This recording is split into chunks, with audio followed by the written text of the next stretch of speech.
உங்க தலை தோனி நெஞ்சில தில் இருந்தா சின்ன சாமியில வந்து ஜெயிச்சிட்டு போனி.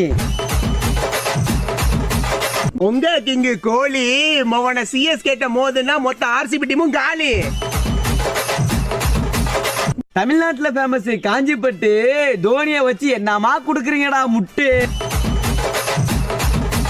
கேரளால ஃபேமஸ் புட்டு 16 வருஷம் கப் அடிக்கலனாலும் நல்லா குடுக்குறீங்கடா முட்டு. உங்க கேப்டன் ருத்து அவனுக்கு டாஸ் ஜெயிக்கவே வக்கில்ல நீ பொத்து. உங்க கேப்டன் டூப்ளேசி உங்க பவுலிங்க பார்த்து அவன் வெறுத்துட்டான்டா கேப்டன்சி. மே 18 மேட்ச்ல கலக்க போறோம். சிஎஸ்கே உங்களை பொழந்துட்டு பிளே ஆஃப்ல போய் கப்ப ஜெயிக்க போறோம். சிஎஸ்கே நாங்க பிளே ஆஃப் பெத்த மூத்த புள்ள. ஐபிஎல் பிளே ஆஃப்ல ஆர்சிபி லிஸ்ட்லயே இல்ல.